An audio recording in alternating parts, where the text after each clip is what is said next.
Hello, I'm Tori Strickland with Local Matters. I'm the Director of Programs working with all of our education programs all throughout the city.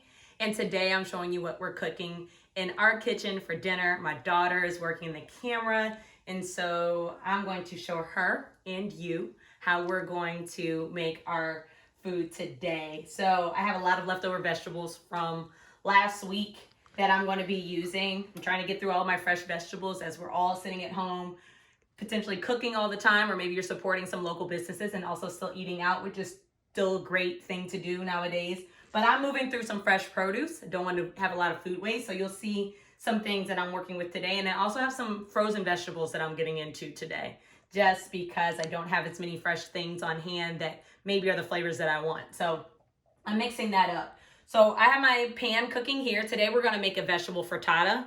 It's all about getting that breakfast on the table. And if you're anything like me, maybe you have a child at home, or you have other people at home that are looking at you now for breakfast right when you wake up and are trying to get ready for your work from home day, or maybe getting out the door to kind of go on the front line. So this is an easy one that you can make ahead, and that we're going to actually have breakfast for dinner tonight. And then you can also wrap up and have later in the week. So I'm gonna go ahead and get this onion going. I have my pan already warming up. So I have a little bit of olive oil. You can use any pan. I use a cast iron because my iron's low, but also that's a whole nother story. But cast iron is good because you can also put it in the oven. So this is one you can make on the stovetop, or you can also put in the oven, whichever works for you. Today I'm just gonna leave it on the stovetop. I might do a little bit of both and broil it, but yeah, so I'm gonna go ahead and dice up this onion. I'm following the lines on here, pinching the back of my blade. I had this onion left over from yesterday, so I'm really getting rid of some of these older vegetables that I don't want to go to waste, but so I'm dicing this up. I also have kale that I'm gonna put in there. You can put any vegetables you have. This is like kitchen sink food, right? I'm gonna put just a little bit more oil here in the middle. Pan is good and warm. I can hear it. And so I'm gonna add my onion. So showing you the onion there. And I'm gonna also I have frozen peppers. So I don't have as many fresh peppers. I used some of them yesterday, but I want to be mindful about my fresh peppers right now, and we're not in fresh pepper season. So I actually have this great tricolor pepper blend packet. I'm going to use maybe just a fourth of that, but I'm going to give this a second to cook up first. Now that my pan's going, I'm going to heat it up. So you can cook this on about maybe a medium heat. I've got everything ready and in its place. My family is going to be ready for dinner soon. They've got things to do, even though we're all at home. Everyone acts like they're too busy for dinner these days. My partner is out enjoying the weather today, so I'm trying to get this quick and easy on the table. So using a blend of things and making sure that I had all the parts before we got started so that it could go quick. So these are sauteing up, making that pan good and hot. I'm going to go ahead, because my kale is a bit of a denser green and I want that to saute up first. I'm going to add that at the same time that I add the peppers. So I'm going to let these cook a little bit more. I'm going to salt. You're going to notice I'm going to salt every single layer, just a little bit, just to start to blend our flavors. So the thing that we talk about at Local Matters is you want to salt every layer because we want to blend the flavors. We don't want our food to taste salty, but I do want it to pull the flavor out of the food. So onions are cooking. We're good.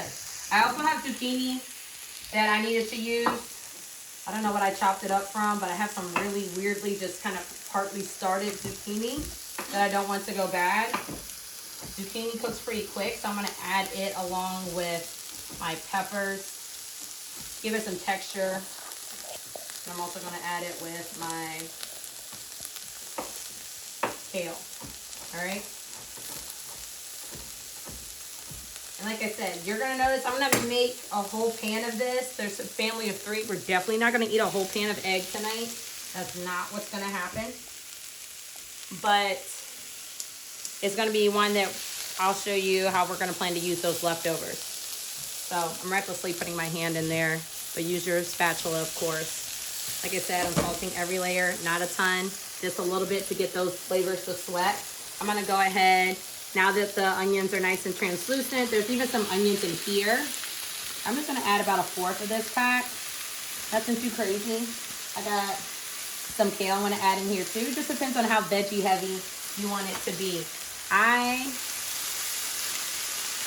gonna pretty load this one up because I like mine to be pretty veggie heavy. You can use a lean protein like a chicken or a sausage or anything like this to add into here. So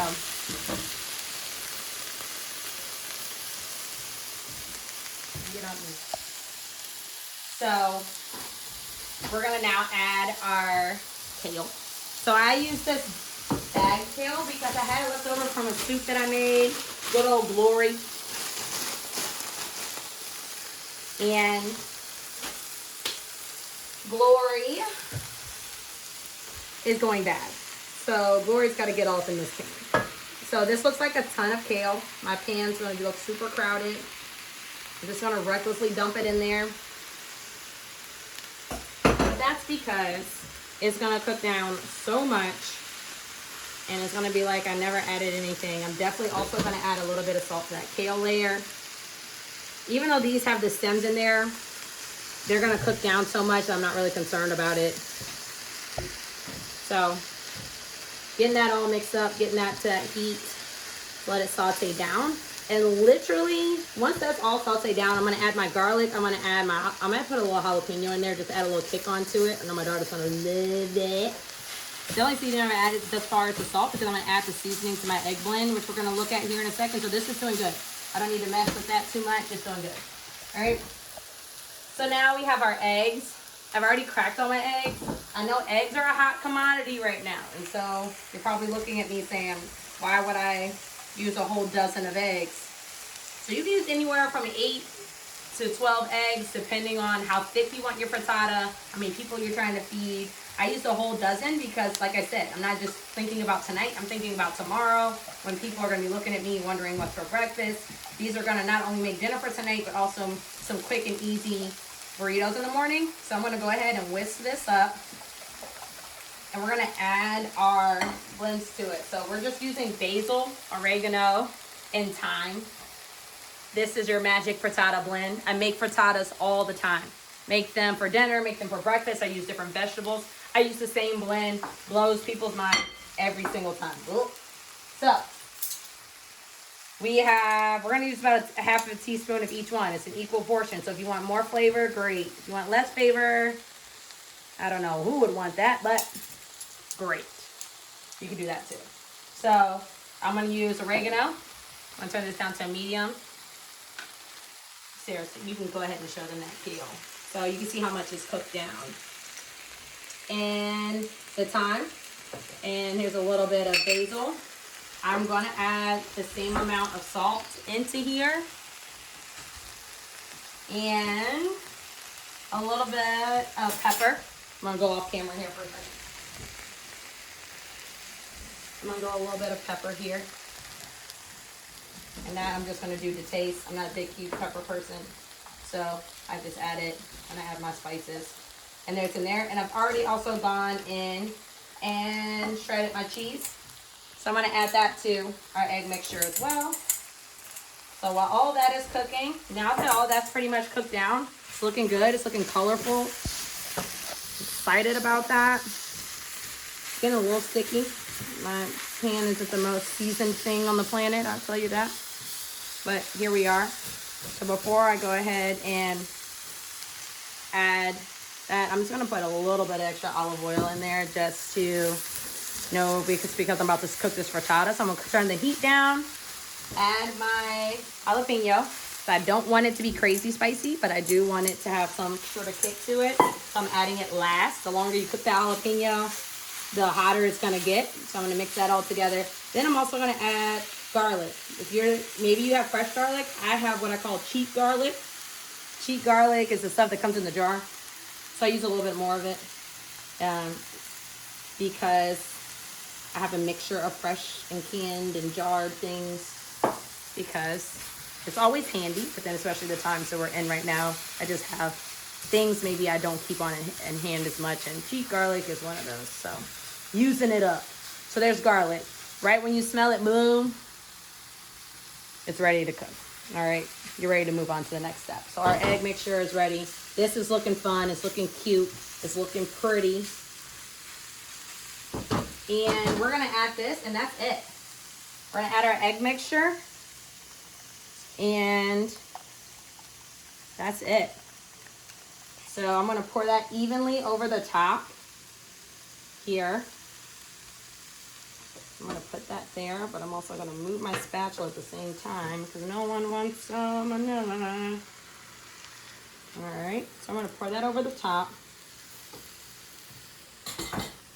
Get that onto a good low.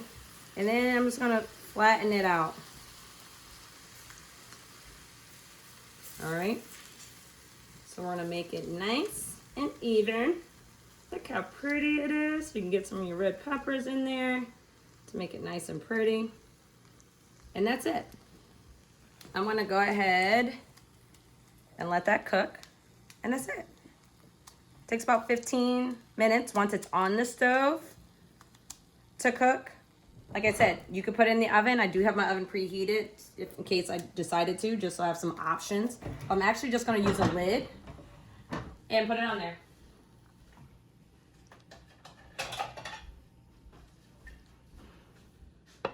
So this lid does not fit.